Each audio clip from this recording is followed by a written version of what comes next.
All right. Thanks, everyone, for being here. We'll open up today's press conference. Third row right, Dylan Davis. Dylan, where's that? Well, you talked about an identity starting to forward for your team. I guess how would you characterize that identity? And is it normal that it takes this long for an identity to kind of start to come together? Well, I think our team, has had an identity from the get-go. I think on offense, you're starting to see it forge itself a little bit more on the offensive side of the ball, probably. But this team plays hard, plays physical. It's got great leadership. And on offense, I think that you're just seeing the combination of the run game and the ball on the perimeter. When you have all the weapons back, and now Kyle's got a bunch of games under his belt. Offensive line, is making progress every week. So I think all that comes into play. Spencer Holbrook, Lettermen Row. Ryan, when you reevaluate the offensive line right now and watch what Donovan's doing, is he playing his best football right now? And where have you seen the most growth for him from last year to start? Yeah, I think so. He's created champion here the last couple of weeks. And, everyone's looking to play their best football now. But, it's the combination of run game and pass game that you have to be able to do both. And, it's different when you have two new guys on both sides of you there. It's just the combination blocks, the communication, how you handle movement in the pass game, how you handle movement in the run game. So I think a little bit of it's that, a little bit of it's just, now he's into his next year of maturity. He's seen a lot more, and we're going to need him to play really well down the stretch. That contributed to the struggles of the offensive line early in the year, that you had two starters back, but both of them were surrounded by each side of them a new guy. I don't know. I think there was probably a lot of things that along the journey that has taken us to where we are right now. But I know that anytime if somebody new next to you, there's an adjustment phase there. But I do think that they're more and more comfortable every single time they're out there. And now that we're into November, they've got a good body of work under their belt. So now we're expecting them to go play the best. Cameron T. Robinson, the Athletic. Ryan, you guys ran that split back set with Chip and Xavier in the backfield a decent amount on Saturday. Just what benefit does that give you? I guess obviously now you're healthier.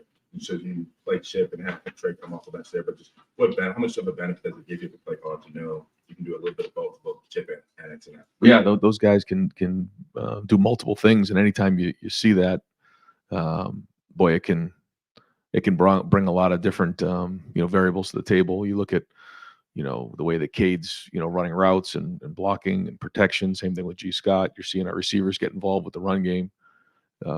You're seeing multiple receivers carry the ball. You saw Marvin carry the ball. You've seen X carry the ball. You've seen Emeka carry the ball. And you're seeing Trey line up as a receiver at times. All those things help you when you're trying to attack a defense when they can do multiple things. Getting him in the backfield, because usually if he runs a route, you're going to have a linebacker. How much of a benefit is that, knowing his versatility, but you get him in the backfield as well? Yeah, no, he's a mismatch in a lot of different areas, and that's our job as coaches to put him in those situations and try to find creative ways to get those matchups. But ultimately, it comes down to blocking and taking care of the football and executing. But anytime we can put these guys in situations like that, that kind of like I think the one you're talking about is the throw down the sideline there, and kind of got set up after a couple of runs that way, and the guys put it on the field well, did a good job protecting it, and they did a nice job there. And if you watch the film, I think Marvin was double covered there, so that really opened up Xavier on the linebacker. Stephen Means, Cleveland.com. Just going back to when you first saw Kyle as a recruit, what about him did you like? What stood out from the get-go that made you want to offer him? Yeah, you saw his productive play on the field. You saw his size, his arm strength, intelligence, and just had a good way of leadership with the players. The guys in his class, he was the first one to jump on board and then brought a lot of guys with him. Once he got in the building, he was with Marv and Emeka in here on the drawing board right away, learning the offense and getting involved, throwing with those guys, great work ethic. So all of those things, led to it.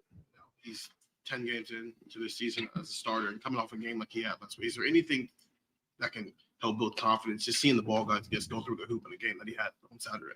Yeah. I think every time you're out there, you gain more and more confidence because it's not new anymore, and then it slows down. So I think the last couple of games has started out finding the speed of the game really well, much more efficient early on, and that's led us to get, certainly in this last game, getting, good momentum. And then I thought it was great to get a 2-minute drive going, at the end of the first half. Those traits that you saw in him as a recruit started to maybe show up more and more this year. I think so. Yeah, I think you're starting to see that more and more. Yes. Dave Biddle, 24/7 Sports. Devin Brown got hurt during warm-ups. How's he coming along? Yeah, fluke injury, I know, right? But how's he coming along? He's all right. Just a bit of a setback there in the warm-ups, but hoping to see, he get back on the field this week and survive warm-ups. Here's the good news. Yeah, there you go. The good news, I guess, is Lincoln was able to get in there and get his feet wet. I know it was very small sample size. What'd you see out of Lincoln? Just in the couple snaps he was out there, it didn't look too big for him. I just thought he belonged. He's still trying to figure it all out. He got an earful for the first time on the field after one of the plays, which was good. And he had an answer. I liked it. He came right back with why he did what he did. But we'll see. It's just a start, but it was just good to see him out there getting some plays under his belt. And, there was some good plays he had out there.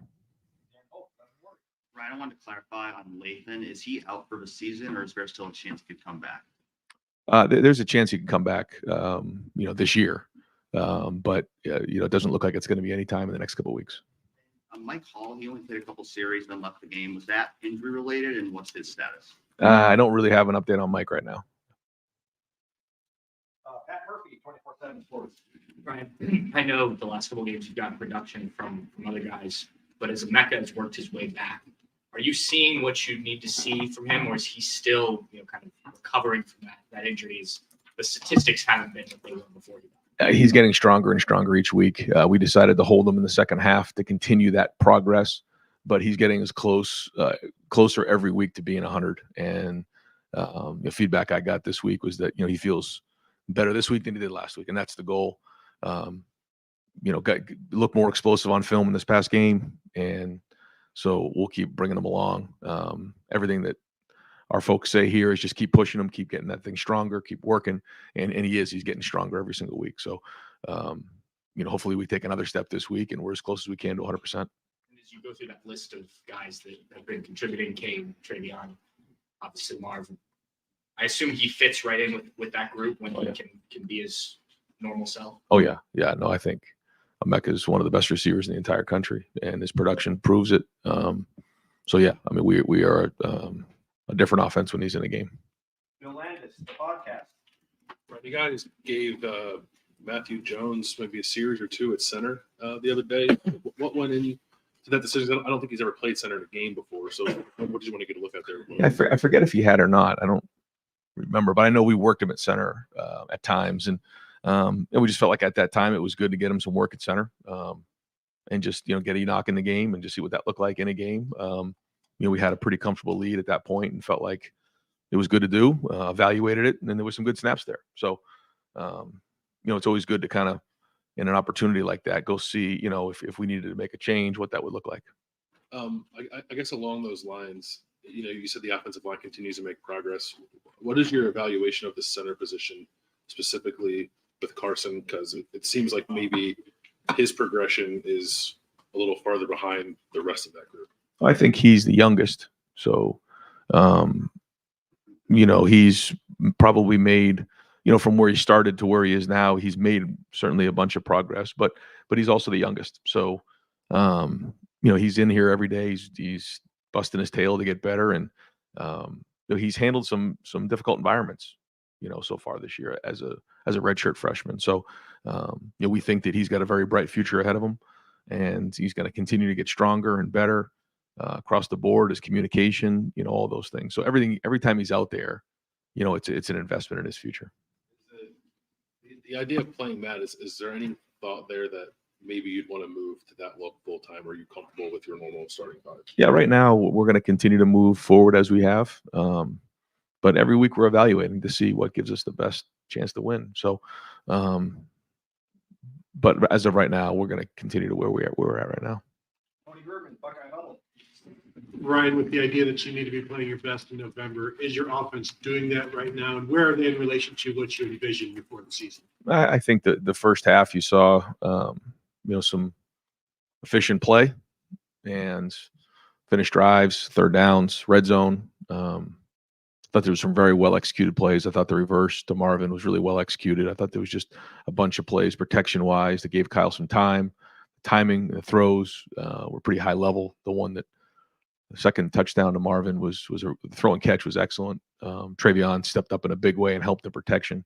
But he did a nice job on 2 or 3 of the plays. Actually, 2 of the touchdown passes to Marvin, he did a really nice job in protection. And that was the most excited guy on the field, which goes to show you his unselfishness and how he's getting better every game as an all-purpose player. But, I mean, I think you see what we're capable of. And it was good to see us play a full half right there and play and execute. And, again, finish with the 2-minute drive there. So all those things are encouraging at this point. Caleb Spinner, Buckeyes Now on Sports Illustrated. Coach, Saturday, obviously, game against Minnesota, another chance to remain undefeated, but it's also a chance to honor some of the players who won't be coming back next year. What have the seniors, fifth years, graduates all meant to you during your time here at Ohio State? Well, a good portion of them, started when I that first year when I became the head coach, and so they've been just soldiers along the way, and mean so much to me and my family, to the staff, to the university. So I try to tell those guys all the time when we have home games, don't wait till the last one to take it all in. Starts from that first home game of your senior year. So I hope they've taken that advice. But when you have your last game there is a lot of emotions. So the good news is they got a team that's playing with confidence. There's leadership that they've shown, and they have an opportunity to really leave a legacy behind here over the next month. So happy that they're going to get recognized in that moment, and they deserve it. Far left, Nathan Barrett, Cleveland.com. So a year ago, losing someone like Lettermen, maybe at this stage of the season, it would seem pretty devastating. Not that you guys won't miss him this year too, but there also seems to be a structure here where you can maybe absorb that a little bit better. And how much of what you kind of tasked Perry and Tim with doing this half offseason was getting this defensive back to this point, and how you feel like they accomplished that? Well, I think you evaluate everything at the end of the season, but everybody's responsible to make sure that they have production at their position and then depth along the way. You can't go pick anybody up off of waivers in college football, so you have to build depth, and there's a bunch of different ways to do that. But a big part of it is development, and certainly we're going to miss Lathan, but our guys are confident, with the guys in the room, and so we're just going to forge forward and with the guys that we have, and challenge those guys to play at a high level. Obviously, Sonny has done a lot of good things for you in that nickel position, playing close to the ball. Just as someone from an offensive standpoint, looking at him, how can he also still help you guys a lot at Bandit or Lathan? Yeah, he's got a lot of versatility and can do many things, but it's going to be important for the other guys to step up in those areas where where does he fit in, and you just have to feel good at all the other spots back there, and then Sonny can take on a lot of responsibility, but we also want to make sure that he's playing fast and doing a great job. So we don't want to overload him, but at the same time he can do a lot, and that's important for the guys around him to make sure that they're playing at championship level. Ryan, Jelani Thurman had his first pitches last weekend with Joby now, and he never missed the game. Just where's Jelani at as far as kind of his development? How can help you down the stretch? Well, we got to make sure that if he flashes a first down, he actually gets it. So that's the first coaching point for Jelani. And so I think Coach Bailey said, okay, that's enough of that, Jelani. Let's just catch the ball and hand the ball to the official. So that was the first coaching point. But it was great to see him out there. You can see his athleticism, size, power. You can see him, he's got really good hands. He's got a very bright future ahead of him. He understands that the tight end position is a developmental position, but he's put a year in now. So, he's going to get to the point where he's going to get on the field here real soon. And the talent is there. And if he continues on the same path that he's on, he's going to have a special career here at Ohio State. And You said Tommy was week to week.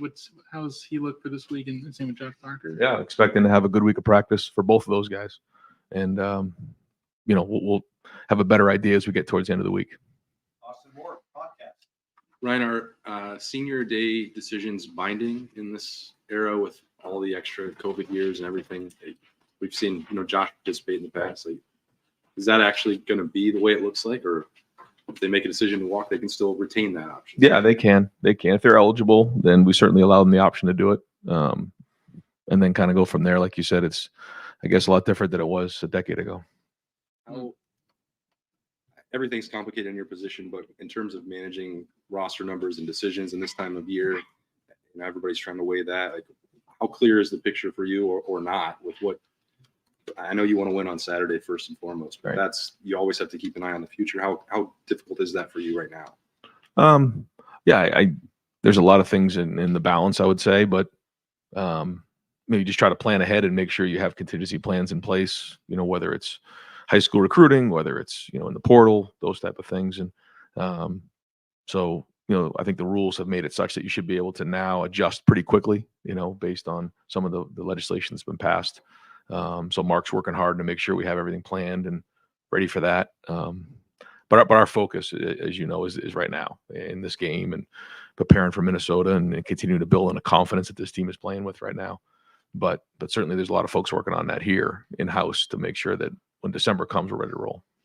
And just for the record, folks, we'll put out a release later in the week, Friday, somewhere around there, of the guys that'll be walking on Saturday. Don Berry, WBNS. Coach Marvin Harrison for Heisman, you think he's deserving, and what does he mean to this ball club? I think I've said it before that the Heisman Trophy goes to the most outstanding player in the country. I know there's a lot of great players out there. I get to see him every day. I think he is the most outstanding player in the country. And he's, right from the jump, came in with a work ethic that, really is transcended throughout the whole team, just what he's done and now his production as well. So, he wants to be great. I know that you can just tell it, and his actions back that up. And, certainly his production speaks for itself on the field and what he's doing. And he makes everybody on that field better. Minnesota, obviously the number one goal is to win the game. But there's just 2 games to go in this season, the regular season.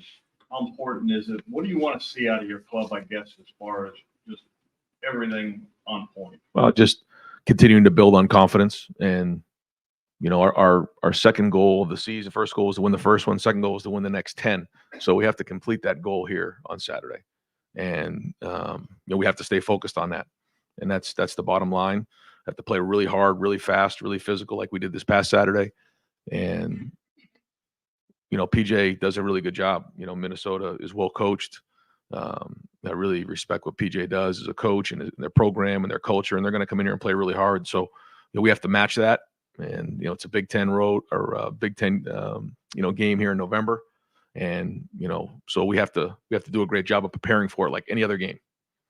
It has no bearing what's coming down the future. We got to be on point right now and continue to build on our future. And that's it. So starts with Tuesday today. We'll have a team meeting here at 2:30 and we get back to work. Do you like a rah-rah quarterback, very, I don't know, or prefer the composure of maybe a Kyle McCord? And do you try to pass it along, just given what they have to navigate in those few seconds between play to play? Yeah, I think every quarterback has to, it's like being a golfer. You have to carry different clubs in your bag. And sometimes you have to have that composure. Sometimes you got to bark. Sometimes you got to put your arm around somebody. There's always different parts of the game that you have to be able to utilize, the right skill set. And to say, well, I lead this way, well, that's a cop out. You have to be able to, handle situations and people differently. But at the same time, you have to be yourself. You can't be someone else. And I think that's what we communicate to our players in terms of their leadership. Adam King, WBNS. You said in Skull Section on Saturday, it's been a long road back to Minnesota, and you talked about stars in the past. Obviously, the goal is to win the first game in the next 10 and then be that team. I'm curious, how much are you guys talking about right now that you are here? This is everything you've worked for since you walked out the field. Yeah, no, we talk about it. We have the last, since we entered in November, we know that we want to be playing our best football in November. And you can get through this, go through the season where, the days seem long, but the weeks go by real fast. And then here you are at the end of the season. And so urgency has to be at an all-time high. We know we got to be on point, and we got to be playing our best right now. And I think the guys feel that, they understand that. And so we got to be better than everybody else in the country of just focusing on maximizing ourselves, doing a great job preparing for Minnesota, and, ignoring everything else that comes around what, this time of year is like. Doug Maurice, Kings of the North. You talk about wanting to play your best football in November a lot. Have you felt like in your time here that Ohio State has done that you've been at your best in November? And was there anything, I don't know, that you thought about this past offseason to say, hey, we really want to make sure that we're, ascending at the end? Did you change anything that you feel like is coming to fruition now? I feel like we have, but I also feel every year you just, your messaging, how you want to messaging it to the team, that it is a build as the season goes on. And I think the guys can feel that. It's been clearly communicated that way, that we've got to build every week, and that momentum, and, it kind of snowballs over time, the consistency of everything that you're doing on a daily basis, so that we're, at our best at the end of the season. And so it's just been, a messaging point to the team, something that we can, tangibly, like, almost grab onto, that, hey, we're getting better every week, and we know we got to be at our best at the end of the season, because that's when it matters the most. Bill Rabinowitz, Columbus Dispatch. You were asked, Bill asked you about Carson Hinzman. Josh Simmons has actually been here less time. Obviously, he's played at San Diego State last year. Seems like he's developing some, progressing some. I want to get your assessment of where he is right now. Yeah, no, he's certainly is progressing. You can see the talent. When some unbelievable clips, just feet, power, hands, it's all there. And so it's, every week it's coming together a little bit more for him. And same thing, just like a quarterback, it starts to slow down, all the different things that go on. And so he can be as good as he wants to be. How much do you want to get to 7:00 on Saturday? And what will that be like? I think, the first thing is, when you start to get ahead of yourself, you lose focus on right now. And I think that's the challenge, is making sure you stay in the moment, because there's nothing you can do other than maximize right now. And that's what we're going to do. And when 7:00 comes on Saturday, 7:00 will come, and we'll go from there. Andy Backstrom, Lettermen Row. Right after the game, you mentioned Calvin Simpson was a guy who flashed for you. And watching that tape, what other players flashed you maybe with that second? I thought Jermaine Matthews, again, got his hand on the ball, ran down on special teams, did a good job there. It was good to see Jelani make that catch. It was good to see Lincoln, handle himself well. I think of who else. Blake Harford. For his first start, I thought, did some really good things. Great out of champion. That was great. I'd say those are probably the guys that stick out right offhand. You guys talk about stealing possessions. Can that be on third down defense too? And do you feel like that's going to help this offense hit its stride recently? Yeah, I think when you're playing complementary football, and you're getting off the field, and the offense is getting down and finishing drives. Yeah, that's when you're working at full capacity. And third down is a huge part of the game. And when you're getting off the field and forcing punts and giving the offense good field position, that's the difference between winning and losing. Jeremy Birmingham, the podcast. Right. Philosophically, you guys are a month away from signing the early signing period. There's a ton of things going on around the program, game, league preparation, all that. How hard is it as a staff to keep on top of every little blip on the recruiting trail when kids, random tweets and all kids taking visits elsewhere? Like, how much conversation are you guys having about it? How do you handle it as a staff with those players, their families, et cetera? Yeah, just communication is the key. And, that's the other thing is, this time of year and all year, you have to communicate, even though you're in the teeth of the season. It's important that you win. I mean, that's huge, but you also have to be communicating and making sure that you're on top of all the recruiting part of it, because what I've learned is, in November, and then as you get into December, as you get closer to the signing period, there's a lot of twists and turns along the way. And so you just have to be steady, but obviously constant and really, really good in communication. This past Saturday, was there any thought to getting Lincoln in the game earlier? If Devin was ready to go, would he have been in earlier? Because it seemed like he took out a lot of the weapons at the 10-minute mark of the third quarter, but left Kyle on the starting offensive line out there. Was that just because the backup quarterback situation was different on Saturday, or was there any thought about putting Lincoln out there at that point? Yeah, probably. You don't know what you're going to get till you go out there, and it was probably midway through the third quarter. I felt like there was a lot of football left. At that point, we hadn't had Lincoln in the game, so we didn't know what that was going to look like. So we decided to probably hang on a little bit longer. And then we started that drive. And then after we got a couple first downs, decided it was the right time to put Lincoln in the game. If Devin was available, he probably would have been in the game a little bit sooner. Conversation you had with him where you got the earful of the third down pass? Where Yes. Yes. We'll wrap things up with Tim May on 3 and the Tim May podcast. Thank you, Jerry. Are you guys North America's team? Are y'all Buckeye Nation's team? Are y'all Ohio's team? Whose team are y'all? It's a good question. I think I can tell you this, that our guys, and I think someone said it before about just, it's been a long road to get to November, and each team has its own identity. Each team has its own dynamics, has its own journey, and so here we are, in November, and I can tell you this, coming to work every day with these guys, I mean, the consistency, the maturity, the competitiveness, the look in their eye. This is a great team to be around. Great guys. And, I go back to this. It's about these guys on a team. It's about the guys that put on the line every single Saturday, and on the game and put the work in here. And so, we're going to do it again this week and keep swinging. Like Saturday, did you feel like like you go in a restaurant sometimes, there are all these things on the menu, but you can't go there because you don't have that. They don't have that in stock right now. Did you feel like you were looking at as close to a full menu? We asked you a little bit about this after the game, but what is that like for you to have those options available to you? Do you have to control yourself of, let's focus on this, let's get the two back look in there? You know what I mean? How do you approach those kind of things, right? Well, I think the first thing is you have to make sure you're doing what's best for the team to win the game.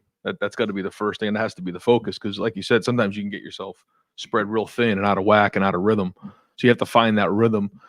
And then you try to find different ways that can put the defense in stress. You heard me say that before. And then set things up along the way by putting guys in position to be successful and identifying what guys do really well.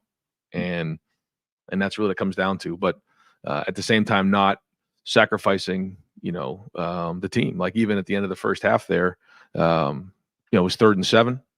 And, we threw a bubble screen to Marv. And if we don't get that, we punt, but we got it. And then it was like, okay, we're going to shift this thing into the next gear and go. And we weren't down scored. Because at that point, I think it was 28-3 would have been a good halftime score, and then come out in the second half and play. But so you always have to make sure that you're being aggressive, you're attacking, but you're going to do what's best for the team first. And listen, at this point in the year, 10-0, what is keeping you up at night? I don't even know if you sleep much at night. Maybe you do, but is it players' injuries? Is it bringing guys online? Are they up to it? Is it a guy not coming off a double team when you could have popped Travion there, coming off the goal line on that one play? You understand what I'm saying? These little mistakes, whatever. Is it the fact that coaching jobs are coming open around the country right now? You've got a staff that people would probably like to tap. What is it? All of that? I mean, and are you getting much sleep at this point? Well, it's like they say, when some people rest, you stay restless. And I think that's it. You got to continue to work at all of these things because there's so many things going on. And that's our job, is just to, constantly do everything you can to maximize what you have and communicate really well and get the issues fixed that need to get addressed. And that's it. And then when it's time to go play, we get on the field. But, each week has its new set of challenges. Every year has its new set of issues. and you just deal with them the best you possibly can and bust your tail. So, by the time you get to Friday night and you get to bed before the game, I mean, yeah, you're exhausted because, you've just burned the midnight oil, making sure that you do everything you possibly can to win the game. Yeah. Thanks, guys.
Thought you were waving. Thought you were waving at me.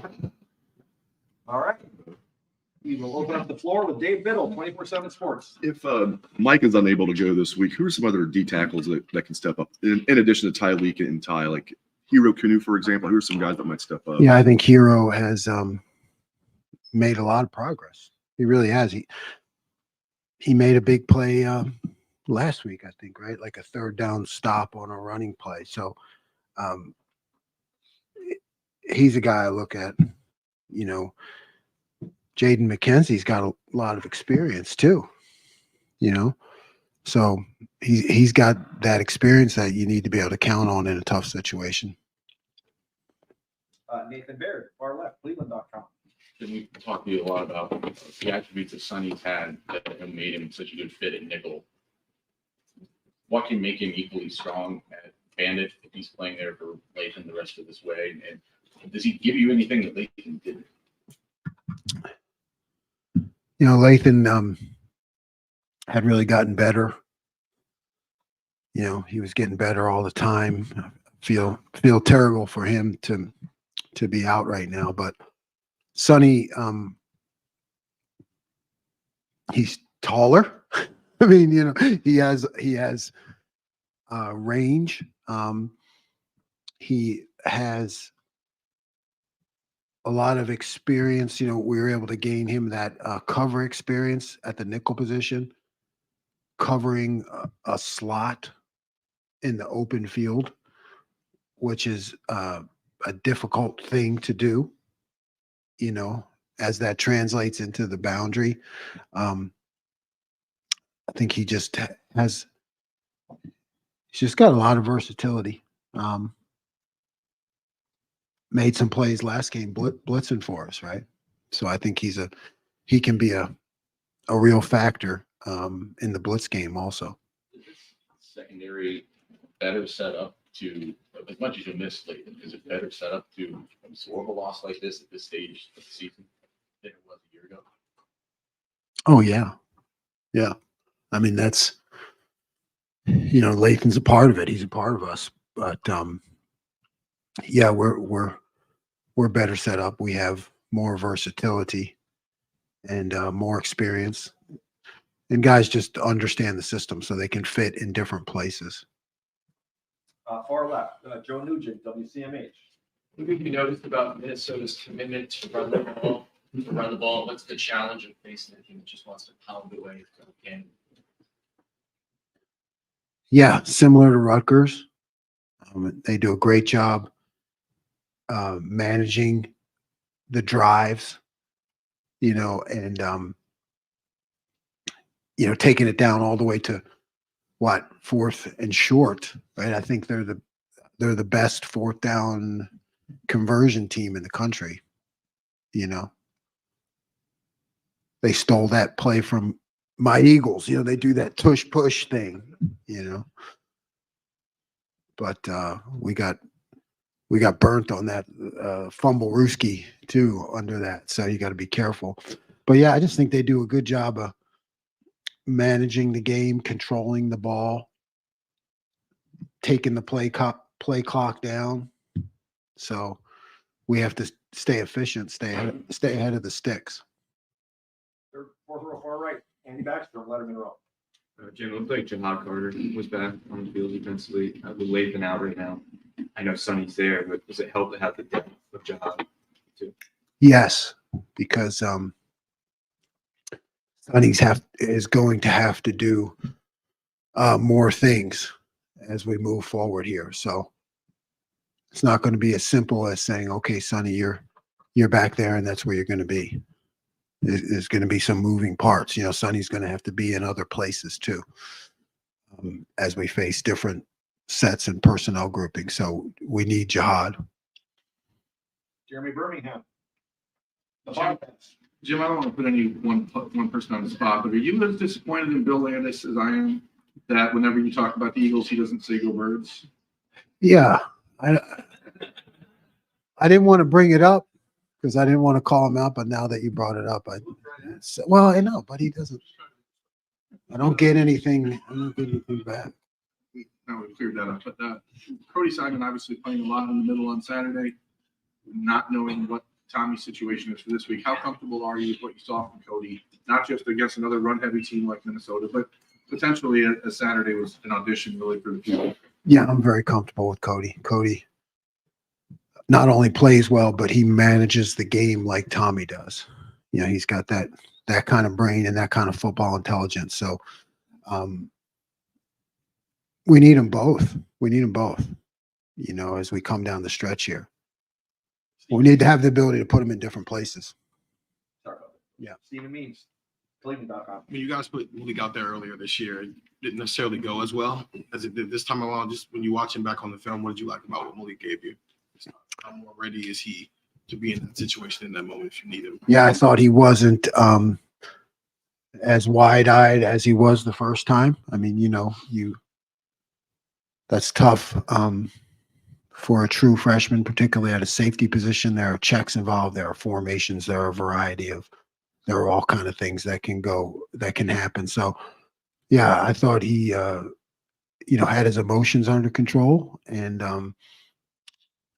you know, he's a guy that we've seen from the beginning in practice. Like, he always is around the ball. You know, he's one of those guys in practice. If you want to see people coming up with interceptions in practice, you know that famous coaching thing that I'm sure you guys, and men and women, have done it with your kids. Catch the ball, you know what I mean? Like, that's a coaching thing, right? Catch the ball, you know. But he's one of those guys. Like, there's certain guys, Malik has it, you know, where he's just always around the ball in practice, and he catches the ball, you know. So to see him now transition to actually playing the game, you know, in all aspects, and being able to manage it from the safety position, that's good for him and good for us. Dan Hope, 11 Warriors. It seems like Ty Hamilton has taken a step forward these last couple of weeks in terms of making more game-changing plays. Have you seen anything different from him here recently? I haven't seen anything different. I mean, I've been trying to say it all along. You know, I guess maybe Tyleek gets a lot of the attention, and deservedly so. But I've been saying it all year long. Our defensive tackles have been making more plays in the running game that makes your defense better. And, you know, it's one thing for your defensive tackles to use up blocks. So Ty's doing that too. Austin Ward, podcast. Jim, when you guys have a conversation with Tommy and tell him that he's not going to play a game, is he more talkative, or did he just say, yeah, okay? Yeah, Tommy fights all the time. He fights all the time. He fought to play. You know, he could have played, but we felt it was his best interest and our best interest that he, you know, takes his time getting back from this injury. Yeah, so he probably had some extra grunts, you know, last week because he couldn't play. And his normal single grunts, he probably went to 2 or 3 grunts. Bill Rabinowitz, Columbus Dispatch. I'll follow that up. In certain statistical categories, turnovers, sacks, kind of the flashy ones, you guys are, you know, towards the bottom of the list. But what matters is the success you've had. I'm just saying, it seems like such a change in what your reputation would suggest. And you talked about this a few weeks ago, but how much of that is we've got talent, and I don't have to kind of do that stuff because I can just let these guys put them in positions and I'm play. Right. Yeah, I think, you know, we've, like you said,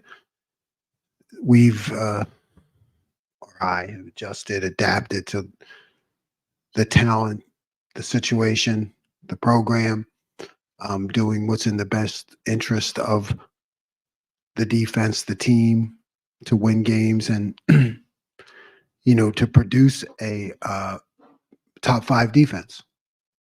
Said it from the beginning. You know, you're at the Ohio State, you should have a top 5 defense. So what's a top 5 defense? Is it top 5 in those categories? Because I've been there. I've been top 5 in those categories, but I don't think we were very good. I don't know how good we were, but it was like you said, flashy.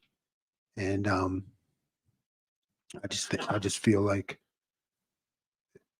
it is what it is. And we need to keep working on those things that are working for us, to put it easy, and avoid the temptation to try to go after the flashy play and maybe expose yourself somewhere else. How much of that is geared toward Michigan and then what happened last year and saying, okay, we're going to make sure we don't have those kind of breakdowns. We're going to, not that it's a 1-game season, but you're gearing toward that all year. Gearing towards the matchup games, right? Coach Day always calls them the matchup games. And we've had a couple already, right? So gearing towards the matchup games where we were not successful last year, and mainly because of explosive plays. So, through a lot of study and a lot of planning, I think you're seeing the benefits of that now.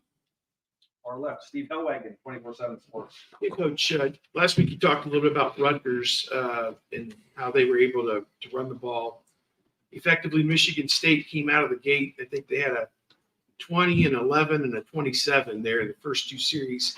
But after that, you guys made some type of adjustment, physical, X and O's, whatever it may have been. Just if you can talk a little bit about how important that is, identifying that early in the game and making those changes, I guess, to get those stops.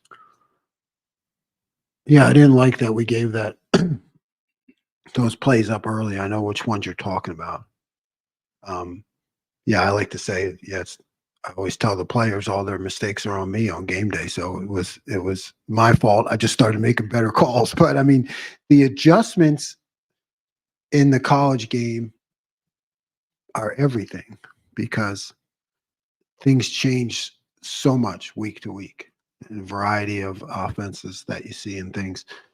And then you may spend time in practice on one thing and they do something else, or, they're studying you while you're studying them. So early on, maybe they have seen a couple things that you need to fix.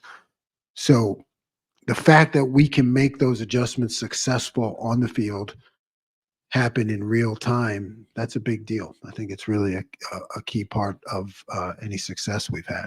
Are you confident in the physicality of this front 7, for lack of a better term, just front 6.5, however you want to put it, that when you get to these matchup games, which even this week, I mean, there's going to be a time where you're going to have to match up with them physically as well. But are you confident in that going forward?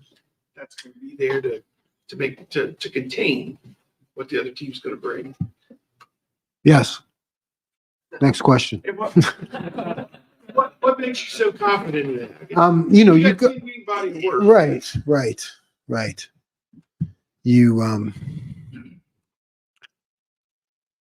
You have players that are hungry. You have players that, all this in college football at the highest level, it just goes so much back to what you've done from February onward and what Coach Mick has done and all the strength coaches have done in the weight room. It's real in college football because we're still in the developmental process. So you see the off season, you see the way the guys compete, and then you put it on film and you believe. John Girdman, Buckeye Auto. Jim, with the idea that you have to be playing your best ball in November, is your defense doing that right now? I'd say so.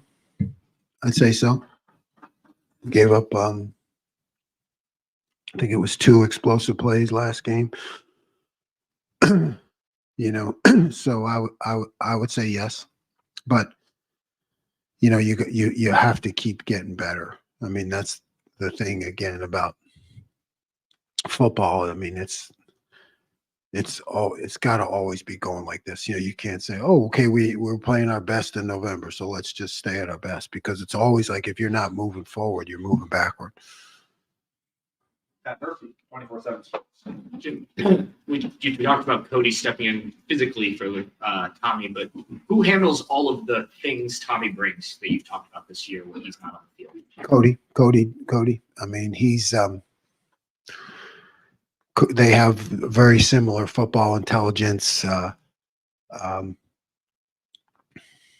Cody has paid attention from the time I've arrived here and asks questions all the time.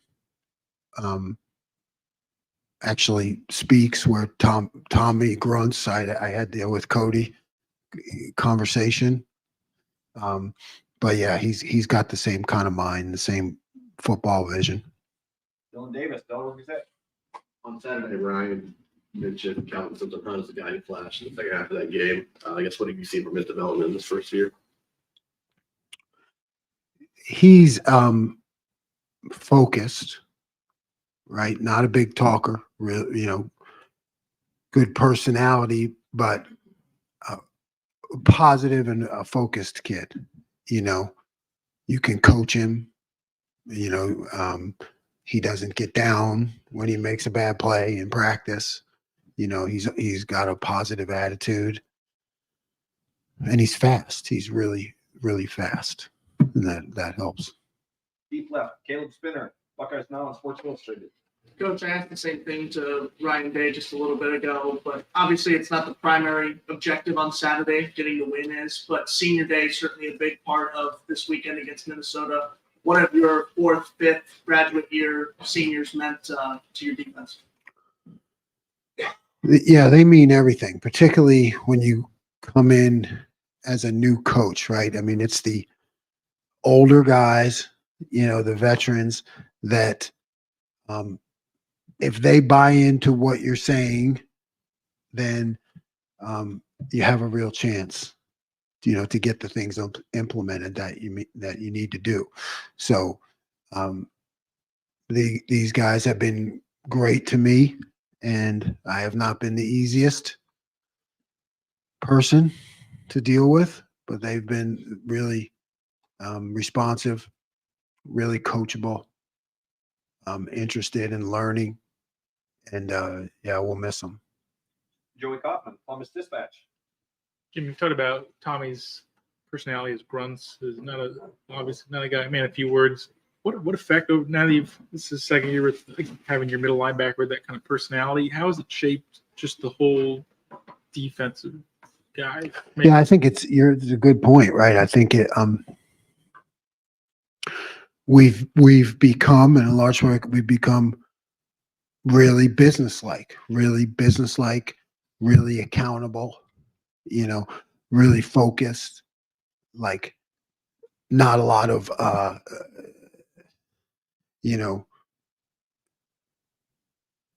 not a lot of debate, kind of like, here are the facts, here's what's happening, how do we fix it, let's go out and kick ass, because that's how Tommy is, and you're right, it had a big effect on everything. Is that your ideal scenario? Is it just the way Tommy is? Yeah, I don't know. Sometimes if you have an ideal scenario as a coach, you end up trying to push the squad one way or another. I think you see what's there, and you just want leadership. You want leadership, and his happens to be a certain way, and people have bought into that. They respect him, and that's just kind of how our personality has become. Cameron T. Robinson, The Athletic. Jim, obviously, when defenses prepare for a conflict offense, the goal is contain Marvin. But from your perspective, I'm just curious if you can put in context how difficult it is to slow down someone like that. Not only has skill, but it's moved around and used creatively with Brian Davis. Yeah, coaching the offense, and that Kyle Marvin, Prep Pride, by the way. Okay. That whole thing is difficult to handle for me in practice. I remember one time in practice, we had a bracket on him, two guys, and he went through both of them and just caught the ball. And I was like, how can that happen? We got two guys on him. Well, that's smart. He just went over both of them and caught him. So I think it's extremely challenging for a defense. And then the creativity that coach has, and all those guys do a great job of utilizing that. And there are other players on our offense that are really good. I just think it's a difficult challenge for a defense. It may show. I'm agree. Oh, thank you very much, Jerry.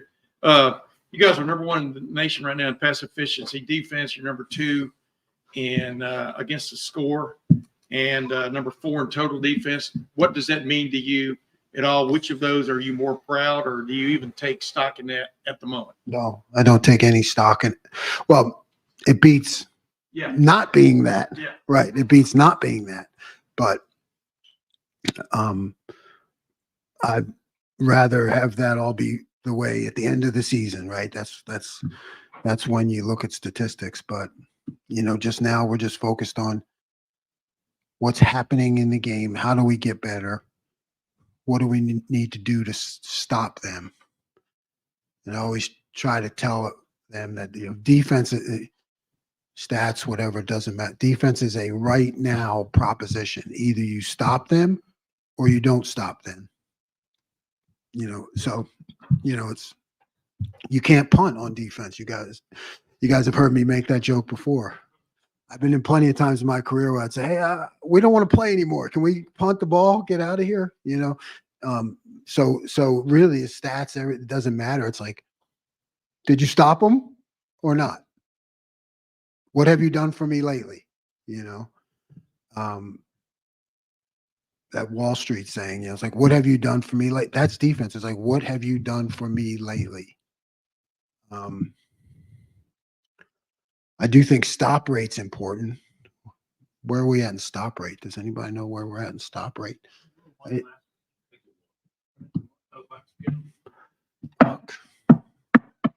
Yeah. Yeah, I asked. What am I doing? See, you guys bait me into this stuff, Tim. You bait me into. But no. I like. Yes. Yes. Yes. A, B, C, and D. Yes. I think it's just good that we're doing well. It's good that we're doing well. But stop rate. When you go back and look at the end of the year, stop rate is one of them that I look at because I don't think many people understand that. But because I've been times where we've been the best sack. We sacks, third downs. We're the best in the country, but it's like the stop rate, I believe, Bill will probably tell me, boils down to like, did you stop them or not? Like, nothing else matters. It's like, did you stop them or not? And that is the ultimate of what defense is. Do you ever address a team like coming out of Saturday or last week or whatever that, hey, you're going to face better quarterbacks. I mean, it's not putting people down, but you understand what I'm saying? You're going to face better quarterbacks down the road, basically. Do y'all talk about stuff like that? We just talk about, we talk about where we want to be at the end of the year, and how we want to keep getting better. I think sometimes if you could say we're going to face better quarterbacks, but that was the only quarterback we were playing on that day, so how did we do? We can never get carried away with ourselves. We have to be really specific about demands, expectations, the results that come off of it. Who are we playing? What did we do? What did we do well? How can we get better? I want to quickly, Cody and Steele are out there. Who's the next linebacker in your mind in that run? I mean, CJ. Yeah. Yeah. CJ got it. Yeah, he made a nice play last week. Really, shot the gap, did a great job. Yeah. So, CJ's always right there, and he's learning and growing, and he's a great kid. But he's talented, and Gabe's been involved too. Gabe's been involved. Gabe was up and ready to go. With Tommy being down, he had to be up and ready to go. When you coach, really, it's like you have to think one play, like who's one play away from going in there, and that's because that's reality. And final questions, Bill Landis, the podcast. Go Birds. Yes. So the point of stopper is just wondering how annoying, or maybe another word it might be, that the only thing between you guys and a shutout is a college kicker hitting a 50-something yard field goal. Yeah, I mean, hats off to him, I guess. I didn't even know how long it was. It looked long, and it looked like it like barely trickled in too. But hats off to him, you know. And those are like I like to call luxury problems, you know, luxury problems. It's, you know, it is what it is. Great, Coach, thank you very much. Thanks, Jim.